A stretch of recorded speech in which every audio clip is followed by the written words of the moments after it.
Hey guys, Harry Thomas here, and welcome, ladies and gentlemen, to a slightly different video today, where, as part of my Lion King 30th anniversary celebrations, I share my honest thoughts on the several deleted scenes from my favorite Disney animated classic, the Lion King.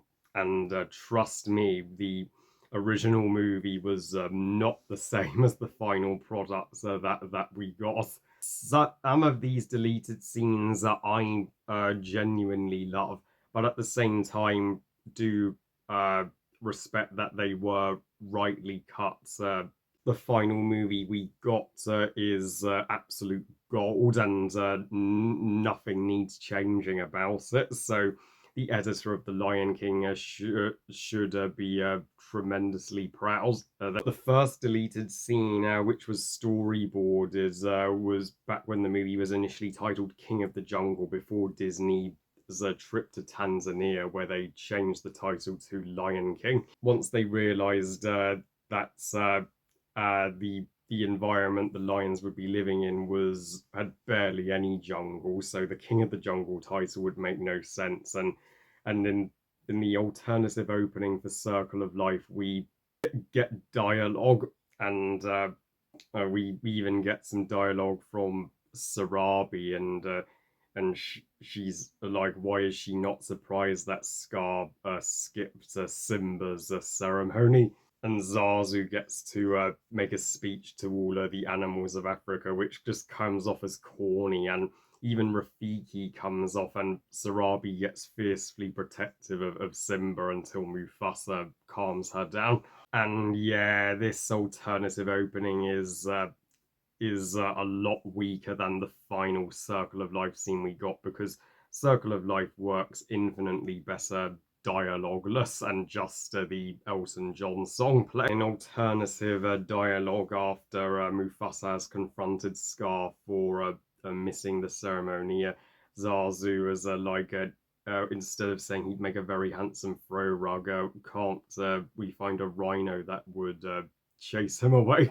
Which I find the throw rug, well, just a tad more hilarious than the original film, honestly. So I get why they altered that. And get this, in the original cut of the film, Mufasa had a song.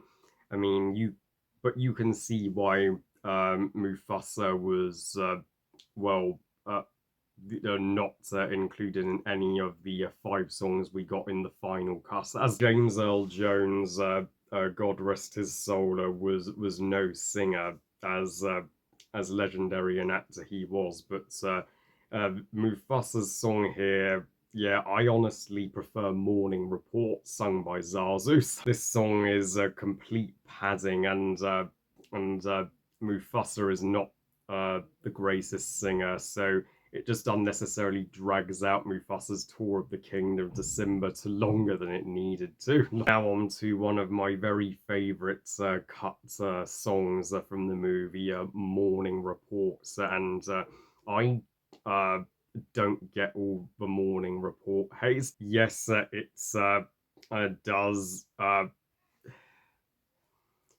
Yes, it's kind of sloppily animated, and Simba's voice actor doesn't sound anything like Jonathan Taylor Thomas when in Simba's singing parts. But even so, it's at least less boring and more entertaining than Mufasa's song, and Zazu's constant animal puns are outstandingly funny, and my favorite part being, we haven't paid the hornbills.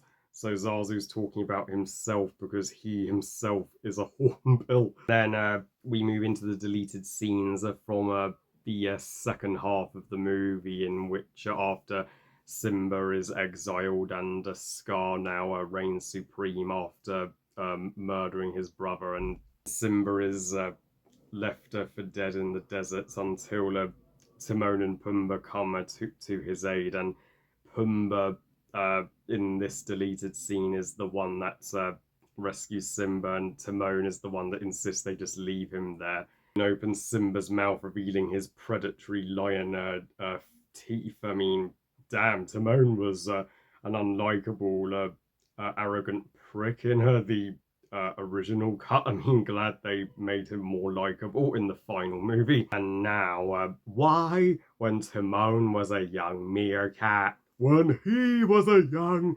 meerkat, you may recall that in Lion King 1.5, when Timon and Pumbaa were in the cinema together, and um, yeah, I know, right? Shocking that originally Pumbaa wasn't going to sing his backstory in Hakuna Matata. It was going to be Timon. I can see why they switched it to Pumbaa because Pumbaa's version just gets way more laughs out of us every time that I Pumbaa, not in front of the kids, but we just hear Timon say his backstory of the meerkat colony in the song, and it's even if we didn't get to see that in the final cut of the original Lion King, at least they made up for that by bringing Timon's prologue and upbringing into Lion King 1.5, and then another deleted song, Warthog Rhapsody. I see what you did there, Disney, trying to be Bohemian Rhapsody by Queen, and my goodness, so there were going to be, more songs in the original cut than we could have imagined. But yeah, this deleted scene is, uh, literally has filler written all over it. So it was right to go. It was you only need is Hakuna Matata convince Simba to live with Timon and Pumbaa simples, and then bugger football, and yet again, it's just a padding.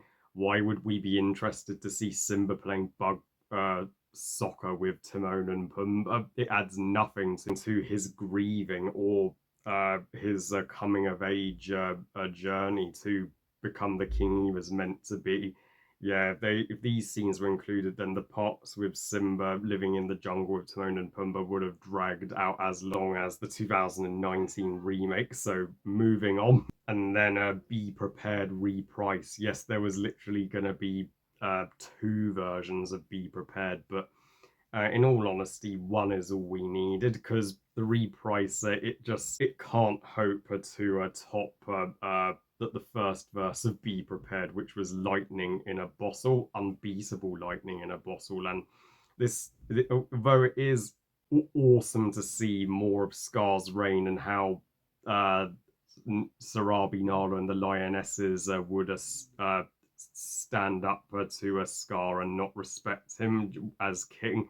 Scar didn't care for their respect, only their obedience, and he still forced them to bow before him with the hyenas as his muscle against them, and we do get to see Nala escaping Pride Rock to go off to find help. So it's at least a more important deleted scene than most of the scenes with Timon and Pumbaa. And Scar's my favourite Lion King character, so a more Scar I will take it. And but a passionate Lion King fan exactly 10 years ago animated a song from the Broadway musical of The Lion King, The Madness of King Scar, to which he uh, nailed the animation and the look of the original film. He should be hired by Disney Animation to work on professional Disney animated movies. But this is one scene in the original Lion King I wouldn't have minded seeing. It shows that Nala, will never be swayed by Scar. I mean, it is kind of creepy that Scar wants covers with Nala now. She's half his age, and she was only a cub in the beginning of the movie when he was an adult. So yeah, you do cheer her on when she swipes his face, and then I had no idea that the dialogue when Simba and Nala initially met in the original cut was a little different. Scar talked, no, sorry, Nala talked about how Scar is a shitty king, and in the original film, she didn't tell Simba how bad a King Scar was until after the "Can You Feel the Love Tonight" song. I kind of like that she didn't tell Simba that until after the song in the original film because because this was their time to catch up after they'd been parted for years, and this was their time to get romantic. And then, surprisingly, the original lyrics of "Can You Feel the Love Tonight" were exactly the same lyrics as the Elton John version of the song that play in the end credits. We get more footage of Nala and Simba in close-up shots under the waterfall, which is beautiful. I mean, but I do think the original "Can You Feel the Love Tonight" is better paced. Elton John was not happy about this, but Timon and Pumbaa were initially going to perform "Can You Feel the Love Tonight." Can you feel the love tonight? That's maybe how it would have sounded. And he was like, "What are you doing? I think you ruined the movie." Disney love songs were his favourite, so "Can You Feel the Love Tonight" was the song he was most passionate about writing and bringing to life. So he insisted Timon and Pumbaa do not sing the majority of the song. Totally agree with him. It makes far more sense to just have Timon and Pumbaa close out the song with their duet before they cry like babies.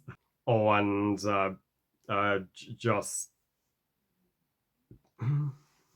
oh, and Simba returning to the Pride Lands was rather different in the original cut. So he was initially going to make Nala stay in the jungle to protect her from Scar. Like he'd already lost his father, he didn't want anything to happen to her or anybody he loved. But so she insists that she come with him and fight with him. And this is another case of Timon acting like an arsehole because he's like, "Oh, our pal is gone," and he points the finger at Nala, and it's all your fault.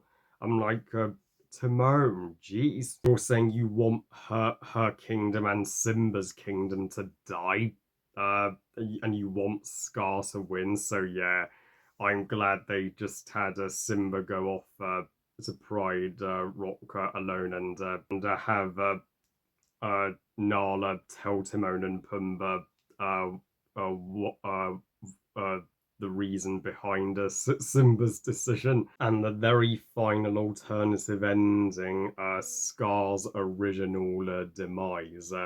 And it is just as dark as him getting mauled by the hyenas in the original. And gets to say the classic line by the villain from Hamlet, "Good night, sweet prince," before he's hanging over the edge and he pleads Simba to help him. And Simba's like, "Why should I? You never showed my father any mercy." And Scar's like, "Oh, please, Simba, you won. You're king." To which Simba reluctantly helps him up, only for Scar to trick him, and that only makes Simba look stupid for so easily trusting him like that. He was clearly tricking him, and then he chucks Simba down. So that bit Simba in the arse, but luckily Simba landed on a tree to safety, and Scar just has a wicked laugher before he's engulfed by and burnt alive by the flames around Pride Rock, and then Simba finds Nala on the ground and he helps her to her feet. I like the final battle in the original way more than this, as well. Uh, it made Simba smarter to never trust a Scar, and you just can't beat that epic slow mo fights from the original, and plus the hyenas giving Scar his comeuppance is so much more fitting than just random fire around Pride Rock. So, yeah, I mean, you can see from the behind the scenes alone that's the original Lion King has more effort put into it than Lion King 2019 remake and Mufasa the Lion King combined. Well, I love you guys. Thank you for watching. I hope you guys enjoyed hearing my thoughts. And what's your favourite Lion King deleted scene? Please comment and let me know. And would you have liked to have seen them in the final cut of the movie? Please like this video and subscribe. Please follow on Twitter and on Instagram. And I'll see you all next time. And remember, movies are us. Bye, guys.